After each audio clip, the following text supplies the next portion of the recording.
Today we're going to look at the life of Charles Dickens. So Charles Dickens was born on February 7th in 1812. His father, John Dickens, was a happy-go-lucky, improvident man whose family often knew want as his debts would pile up. He just couldn't get ahead of his debts. Now, at the age of 12, Charles Dickens experienced what was to become the key event of his life. His father was imprisoned for debt in the Marshalsea prison. Because of that, young Charles was taken out of school and put to work in a blacking warehouse in London, which meant he was pasting labels on bottles of shoe polish. He could no longer afford to send him off to school. He needed to come out of school in order to help the family live.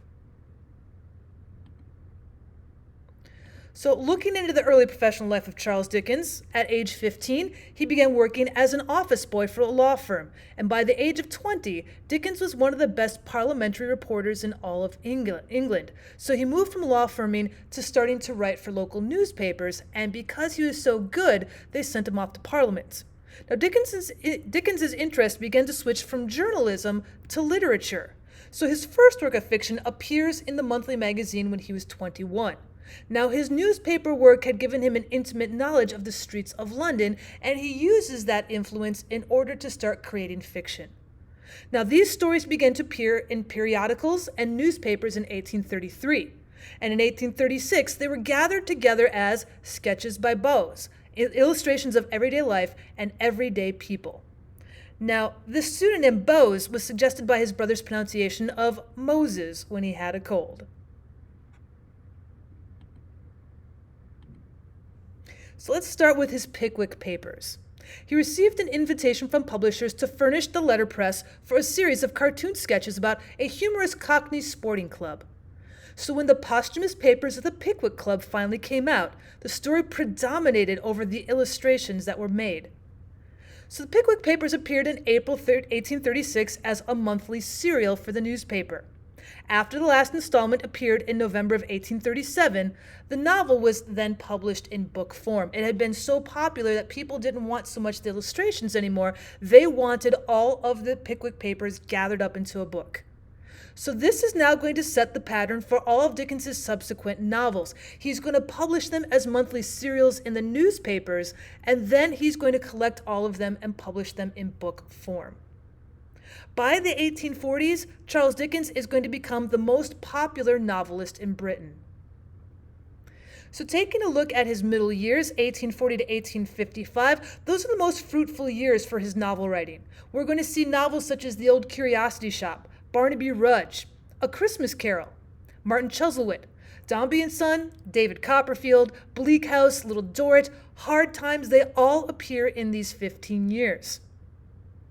Now, Hard Times, A Tale of Two Cities, and Great Expectations are all going to appear in that serial form where you get bits and pieces, you get chapters put in the newspapers first, and then after they're all done, they get collected up and put into novel form. After this writing time, Dickens is going to give public readings from his novels, around from about 1859 to 1868, and he's going to be traveling all over his native country of England. He's also going to travel in Scotland and throughout the United States of America. He dies suddenly in 1870 from a stroke at the age of 58. So taking a look at his audience, basically Dickens wrote with an eye on the tastes of a wide readership. Remember, he first started writing for newspapers, so he had a feel of what people wanted to see, what they wanted to read.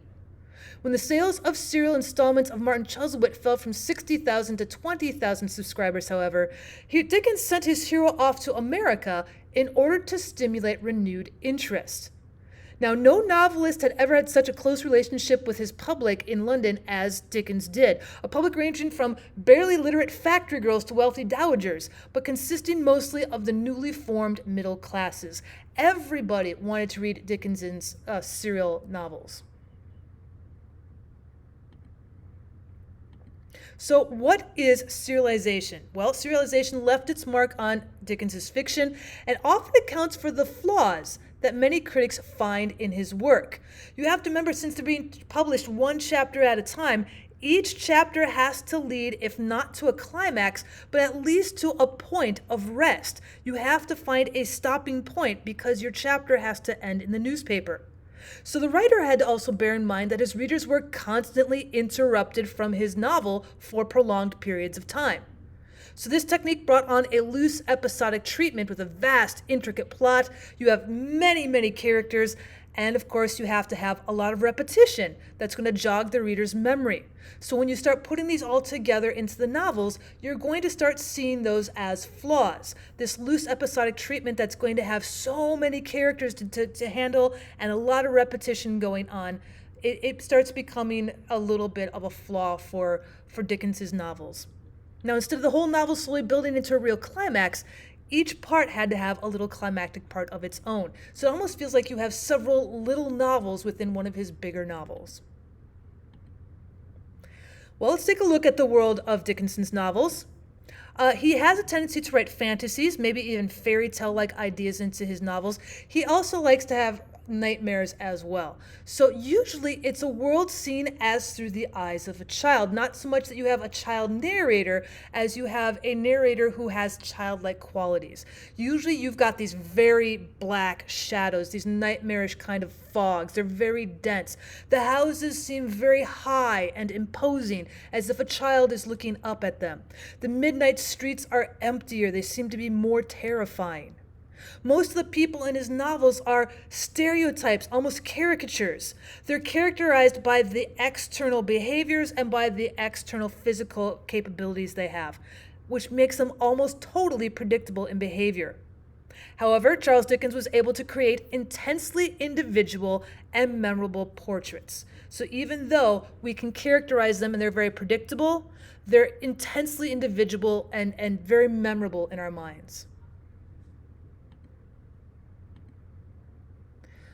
So what have we learned from Charles Dickens' writing? Well, Walter Allen in the English novel points out that Charles Dickens became a spokesman for a rising middle class at this time in England in the 19th century, and so therefore also its teacher.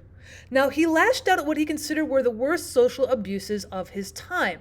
Those are going to be things that actually affected him as well, such as the imprisonment for debts, the ferocious penal code. You could be penalized for just any small infraction. The unsanitary slums that would breed criminals.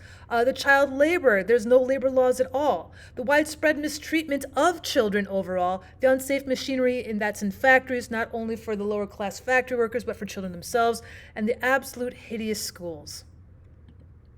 So therefore, he does ask for a bit of change, and Dickens is a reformer. In his lifetime, he saw Great Britain change from a rural, agricultural, merry old England, made up of inns and stagecoaches and fox-hunting squires, to a more urbanized, commercial, industrial land filled with railroads, factories, slums, and a city middle class, a city proletariat. Now, these changes are being chronicled in his novels, and it is possible to read them almost as a social history of England in the 19th century. And in A Tale of Two Cities in 1859, he even expresses his loathing for the decadent French aristocracy of the ancient regime. Not only do we see an expression of social history in England, he even takes on the French. Thanks so much for stopping by, guys. I hope you enjoyed this Charles Dickens introduction. Go and check a few more of my videos on my channel. Thanks for stopping.